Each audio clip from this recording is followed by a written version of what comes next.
mendapatkan sesuatu hal yang tidak bisa pernah terlupakan. Nah enggak nih. Dia pingsan. Oh ini tak.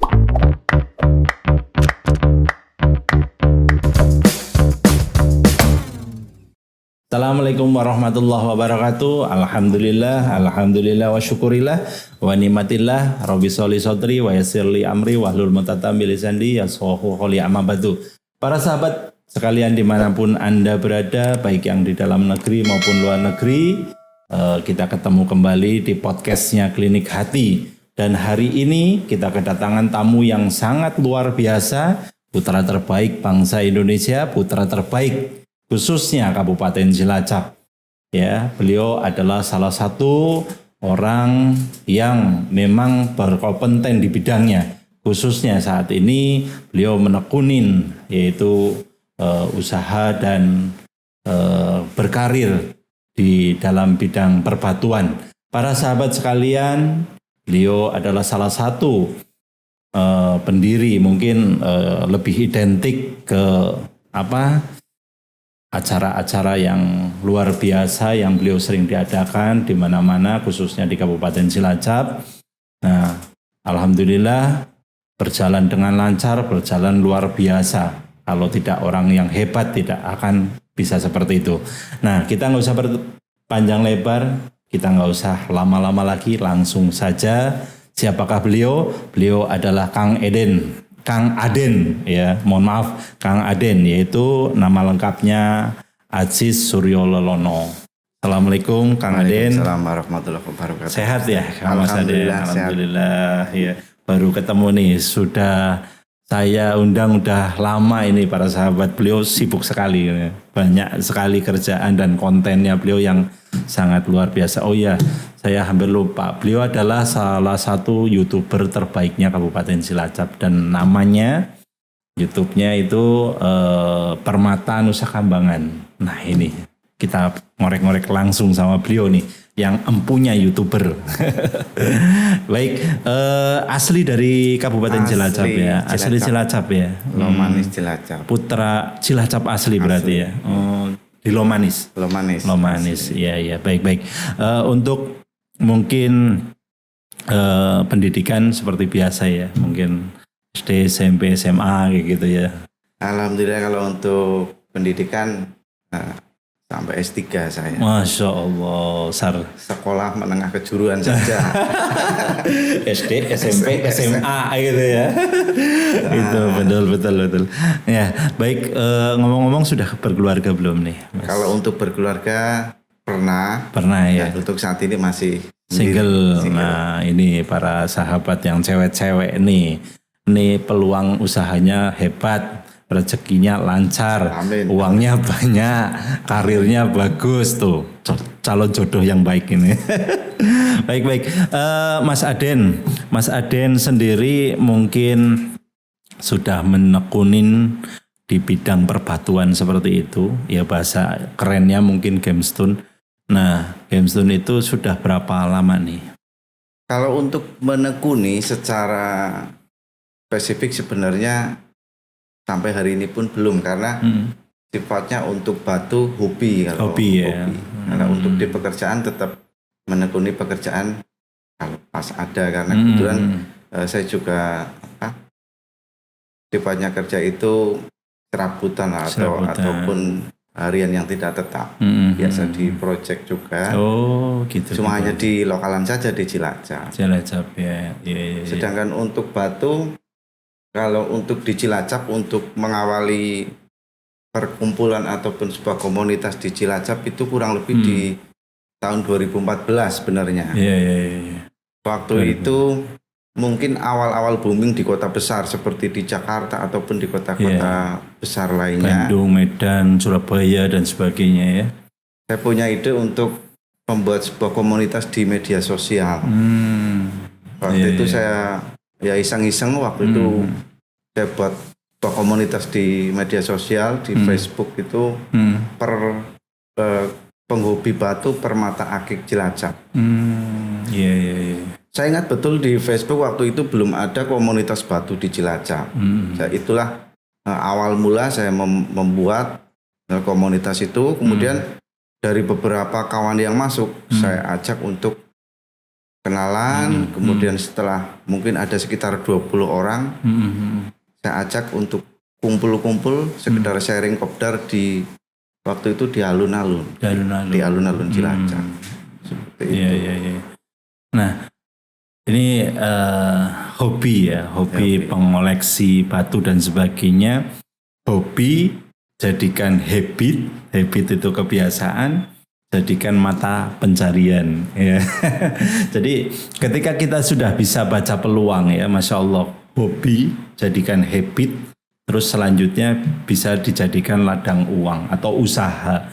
Ini beliau bisa baca situasi dan kondisi sehingga tadinya awal mulanya pecinta hanya suka dengan batu dan sebagainya bisa menimbulkan peluang yang luar biasa sehingga dia membuat di Facebook grup yang intinya khusus Kabupaten Cilacap pecinta batu-batu dan sebagainya dikumpulkan di alun-alun Cilacap. Alhamdulillah terkumpul dan terjadilah silaturahmi ya, betul ya. Betul. Dan nomor satu di situ ada banyak pelajaran sebenarnya ya.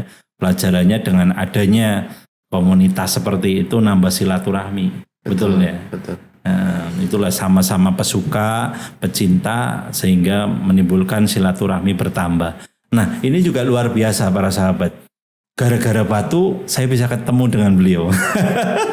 Gara-gara pecinta batu sama-sama yaitu. Saya juga terus terang saya banyak koleksi beberapa daerah dan beberapa kota serta ada juga yang dari luar negeri. Cuma memang ya cintanya itu hanya sebatas pemakai aja. Kalau beliau udah bisa menjadikan ladang uang. Kalau saya sukanya make aja ini. Betul ya. Ya, untuk koleksi mungkin kayak Mas Aden sendiri sampai sekarang ada banyak nggak koleksi batu seperti itu? Kalau koleksi batu saya kira sih wajar mungkin kalau dengan sahabat atau kawan-kawan saling bertukeran ya atau mungkin saya lebih sedikit, namanya dengan Ustadz VV, sahabat saya itu mungkin lebih banyak Ustadz VV. Iya. Jadi kalau awal mula kita kembali ke awal mula tadi melanjutkan bahwa awal mula di Cilacap itu kita belum tahu sebenarnya Cilacap sendiri khususnya apakah ada batu-batu khususnya yang original dari Cilacap itu sendiri. Awal mulanya kita tujuannya ke situ dulu. Ternyata di Nusa Kambangan itu kita punya batu bongkahan yang luar biasa. Kita punya bongkahan. Benar. Nah, kita kemudian mencari, awal mula kita mencari. Jadi di dalam komunitas itu kita waktu itu membuat sebuah semacam ID itu dengan syaratnya memakai batu dari Nusa Kambangan. Oh gitu. Kita seragamkan semua dengan batu dari Nusa Kambangan dengan jenis jasper yang sama, dengan ring yang sama. Masya Allah, luar biasa. Ini khususnya nih orang-orang yang ada di Kabupaten Cilacap, beliau juga salah satu pelopor Nusa Kambangan, batunya diangkat sampai dikenal di kalangan mungkin teman-teman yang ada di dalam kota Kabupaten Cilacap maupun di luar, mungkin hampir ke luar negeri. Ini saya dengar-dengar batunya sampai ke Malaysia, sampai ke Singapura, sampai ke Taiwan dan sebagainya. Ini Masya Allah, batu Nusa Kambangan udah terkenal sampai ke sana-sana ya. Berkat beliau juga ini salah satunya dengan mungkin yang kemarin kita podcast yaitu Kiai VV. Itu juga sama, Kiai VV juga salah satu pecinta. Terus Kiai Solahuddin juga sama, beliau juga pecinta batu juga. Nah, ini banyak pelajaran dari batu ya, dari bongkahan yang mungkin orang lain beranggapan itu hanya biasa-biasa saja, tapi ketika dijadikan melalui proses demi proses, melalui kikisan, melalui potongan, melalui apapun juga itu ya, baik mungkin di amplas, diapain dan sebagainya, menjadikan sesuatu batu itu yang berharga. Begitulah manusia para sahabat sekalian, beliau yang awal mulanya hanya pecinta biasa, hanya ibaratnya pesuka ya, tapi ketika kita berkumpul dengan orang-orang yang mengerti tentang batu dan lingkungan yang luar biasa, sehingga Masya Allah ya, ini menjadikan beliau jadi prestasi dan terkenal di YouTube-nya itu, Masya Allah. Beliau banyak sekali saya lihat-lihat itu. Ya, batu-batu yang berhubungan dengan Nusa Kambangan dia selalu tongolkan ya, Masya Allah. Nah, untuk di Nusa Kambangan ini batu yang paling mungkin terkenal boom sampai sekarang itu terjauh sampai negeri apa ini? Mungkin paling jauh. Kalau secara saya sendiri kurang begitu paham, namun ada informasi sudah sampai ke Eropa.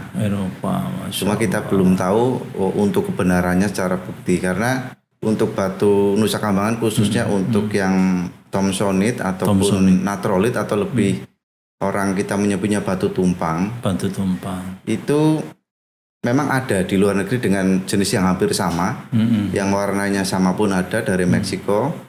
Namun yang lebih familiar sebenarnya sering didengar di luar negeri itu batu dari Kepulauan Karibia. Ada namanya yang warnanya biru. Biru ya. Ada namanya biru, tapi namanya Thomsonite juga. Lebih dikenal dengan Larimar, Blue Larimar. Itu hampir sama secara kandungan, cuman beda warna saja. Nah, Nusa Kambangan sendiri itu yang paling identik, mungkin banyak ya macamnya batu. Hafal satu persatu enggak itu batu Nusa Kambangan itu apa aja yang mungkin jenengan paham gitu. Kalau batu Nusa Kambangan mungkin di daerah tempat-tempat yang memiliki atau pulau dengan yang hampir sama seperti di Nusa Kambangan, batu-batunya ataupun deposit batunya hampir sama. Hampir sama. Perbedaannya di Nusa Kambangan itu ada batu Thomsonite yang di daerah lain itu belum tentu ada. Belum tentu ada. Itu perbedaannya di situ saja. Kalau untuk batu Jasper kayak di Kelawing, kayak Purbalingga itu ada. Ada di situ. Untuk Pancawarna ada juga. Hampir semuanya sama. Yang membedakan secara jelas itu ya untuk Thomsonite-nya. Yang membedakan tidak ada di lain daerah. Kemudian ada satu lagi Bako-Bako. Bako-Bako itu batu, kalau mungkin di daerah lain ada namanya sama, itu Black Chalcedon. Namun di Nusa Kambangan terkenal bagi orang tertentu itu memiliki kekuatan secara alami itu bagi yang paham. Energinya kuat ya, Masya Allah. Ini pernah pembuktian ataupun pengakuan saja ke saya waktu itu. Saya punya kawan dari dari Jogja itu menceritakan kalau di tempatnya di Jogja batu Bako-Bako itu kalau bagi orang yang paham itu menganggapnya itu unsur energinya itu kuat, khususnya untuk Bako-Bako. Gitu ya. Namun saya sendiri kurang paham itu. Iya betul.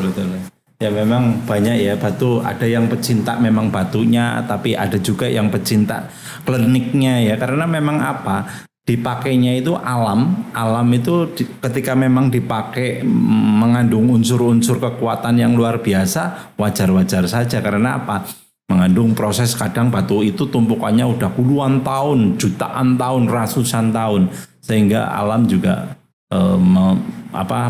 mengeluarkan energi ke dalam batu itu. Nah, para sahabat sekalian dimanapun Anda berada, kita lanjutkan kembali, kita ngobrol-ngobrol kembali dengan Kang Aden. Ya tentunya yang berhubungan dengan hobi yang menghasilkan, hobi yang bisa menghasilkan dan bisa menjadi habit dan bisa menjadikan ladang silaturahmi. Mari kita langsung bertanya-tanya ke Kang Aden. Kang Aden, kita lanjutkan kembali ini Kang Aden.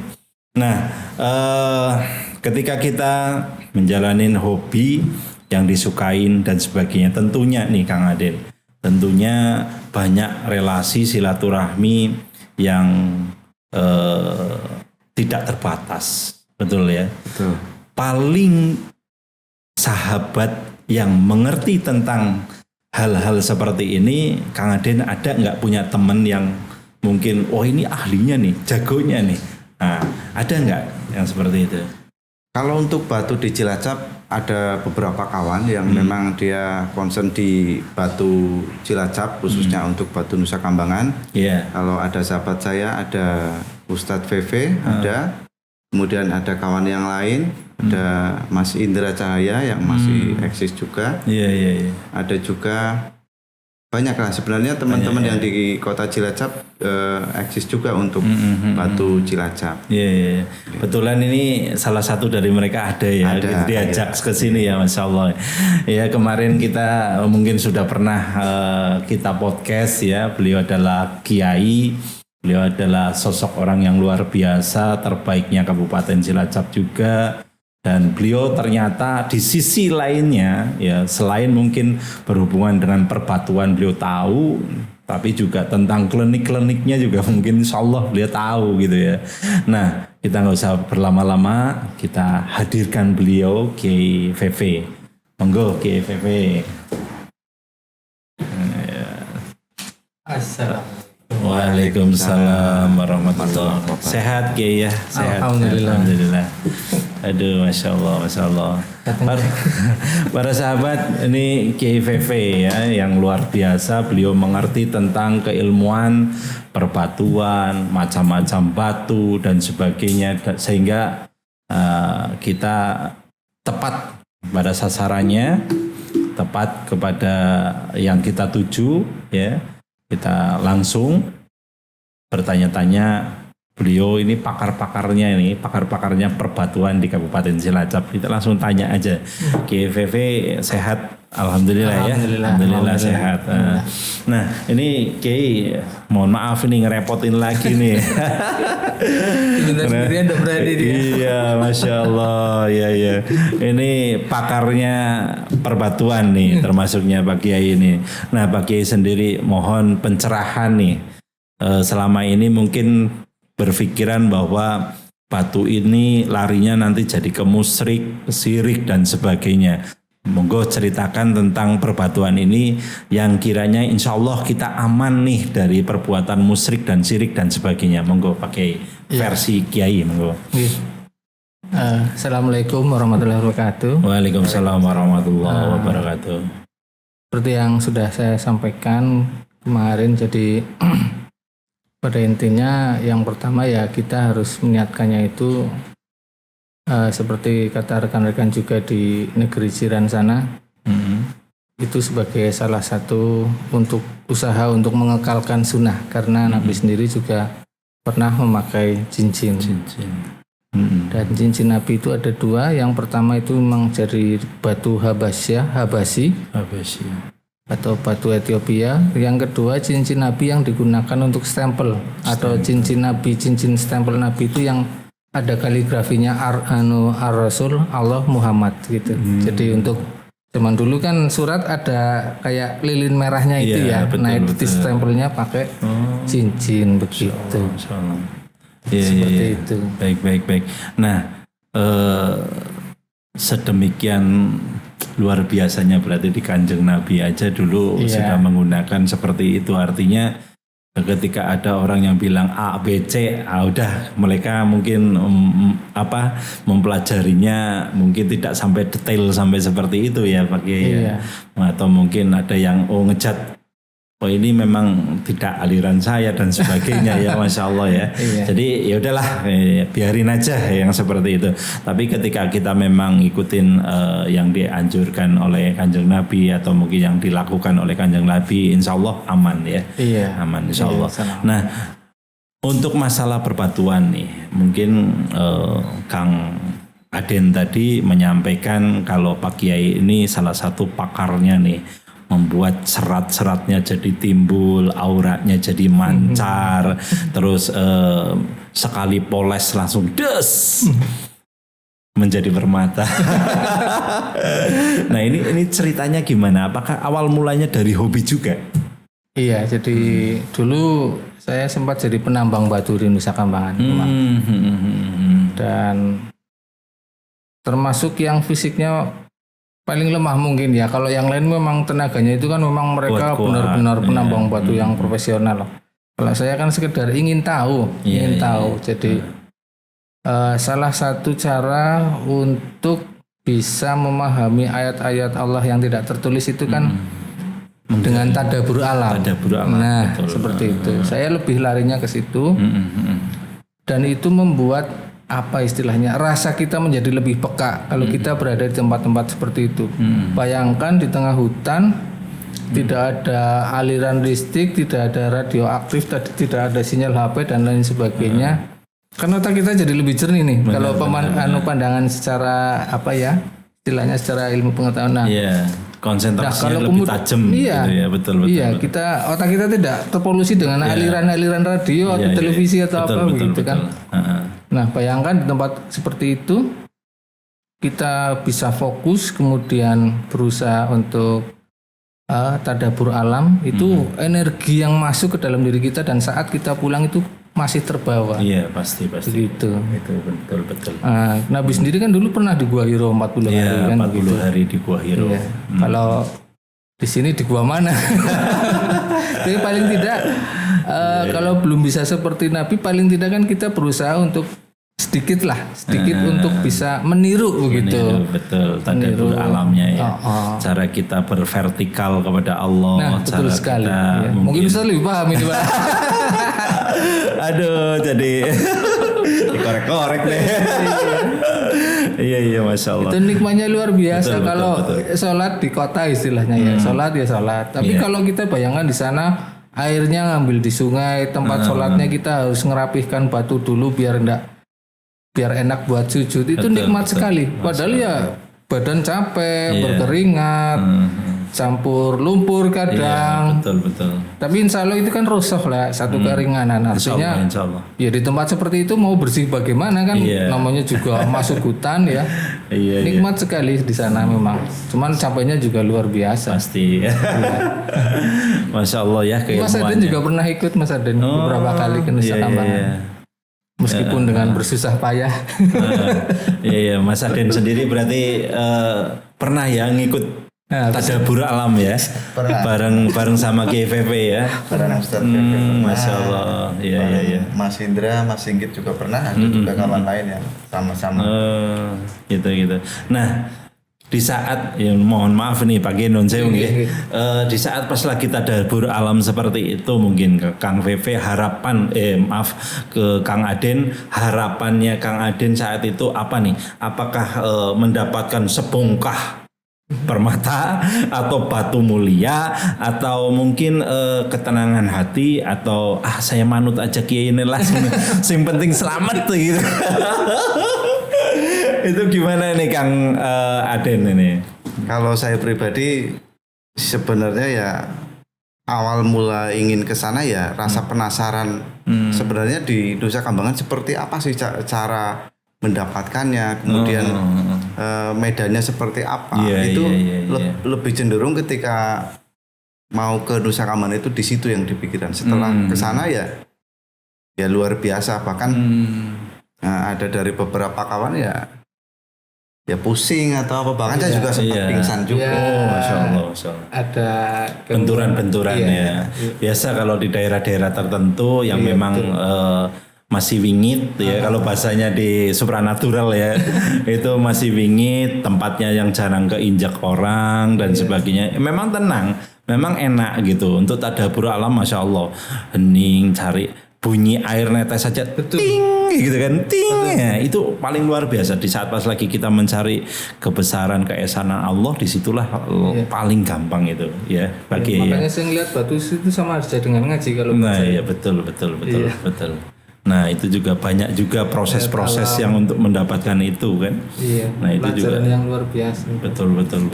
Nah mungkin nih pernah nggak berpartner nih antara Kang VV sama mohon maaf Pak Kiai VV sama Kang Aden, partner 2 orang sama-sama ke daerah tertentu yang belusuk-belusuk sampai Nun Sewu, sampai mendapatkan sesuatu hal yang tidak bisa pernah terlupakan. Nah enggak nih, Dia pingsan. Oh ini tidak mungkin terlupakan ya prosesnya ya luar biasa sampai Teman-temannya pingsan. bukan nolongin, malah difoto, diupload di Facebook. Oh gitu ya. Saya udah sampai di atas suruh turun lagi. Ternyata masih ada lagi. Tapi itu pingsannya bukan karena ngelihat setan kan ya? Bukan. Bukan ya. Karena faktor kecapean mungkin ya, karena faktor fisik sehingga di situ aura negatifnya mudah sekali masuk dan sebagainya. Iya betul, karena memang resonansi hal seperti itu ketika mudah masuk ya, ketika satu kelelahan, yang keduanya mungkin bentengnya kurang ya, yang ketiganya yang jelas ya berlian di tumpukan pasir ya, terhimpit gitu loh. Jadi kalau ketika kita ada berlian di tumpukan pasir itu kan berliannya nggak kelihatan tuh, dikorek-korek dulu baru nanti kelihatan oh ini tuh berliannya, padahal pasirnya setebal itu. Nah begitu pula kalau kita iman Islam kita dalam kondisi yang sekuat apapun, tapi kalau digundukan pasir atau di kumpulan aura negatif misalkan di gua, terus di tempat yang angker, di kuburan, di apa, itu sama aja berlian di tumpukan pasir dan itu biasanya terhimpit. Nah, resonansi terhimpit seperti itu, itulah yang menimbulkan orang bisa kemasukan astral atau kemasukan sesuatu hal yang goib-goib yang lainnya. Itu seperti itu.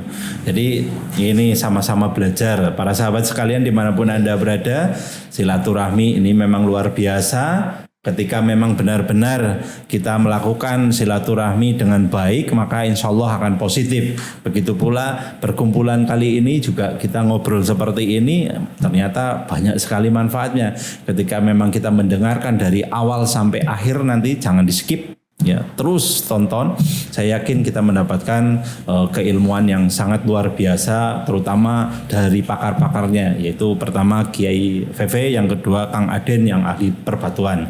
Nah, untuk selanjutnya nih Kang Aden, mohon maaf, mungkin kasih masukan nih para anak-anak mungkin remaja atau pecinta podcastnya Klinik Hati yang di dalam negeri maupun luar negeri, monggo dikasih semangat, masukan dengan apapun itu hobi, dengan apapun itu semangat, apapun itu bisa menghasilkan. Contohnya di dalam pandemi 19 saat ini, siapapun yang semangat, ikhtiar, doa, insya Allah akan tetap bisa berjalan survive. Monggo Kang Aden. Untuk sahabat Klinik Hati yang ada dimanapun berada, dari Sabang sampai Merauke, mungkin bahkan di luar negeri, bagi yang masih survive untuk berusaha ataupun apapun, kalau untuk saya pribadi untuk ke arah ranahnya hobi ya. Jadi apapun passion dan hobi Anda atau teman-teman, ekspresikan sesuai dengan cara dan gaya Anda. Nanti akan menemukan passionnya, dan hobi itu bisa menjadikan sebuah income pasif. Ketika kita hanya sekedar hobi, itu pun bisa menjadi income pasif. Apalagi kalau hobi itu dikembangkan bisa menjadi usaha yang luar biasa. Masya Allah. Baik-baik. Para sahabat, sedikit tapi mengena. Ya, inilah ketika orang memang mengetahui tentang banyaknya keilmuan. Ya, ilmu padinya beliau dua-duanya nih, Kiai VV, Kang Aden, walaupun beliau ilmunya sudah setinggi langit, tapi tetap menunduk seperti ilmu padi. Dan para sahabat bisa kita pelajari. Beliau-beliau ini pakar-pakarnya, baik mengerti tentang keagamaan maupun mengerti tentang spesial batu. Nah, para sahabat sekalian dimanapun Anda berada, kutip semuanya yang positif, ambil semuanya yang positif, tinggalkan semuanya yang jeleknya, dan ambil semua hikmahnya. Mungkin itu aja dari saya dan kami, Kiai VV dan Kang Aden. Mohon maaf apabila ada tutur kata dan tindak tanduk yang kiranya kurang berkenan. Wabillahi taufiq wal hidayah. Wassalamualaikum warahmatullahi wabarakatuh. Waalaikumsalam warahmatullahi wabarakatuh.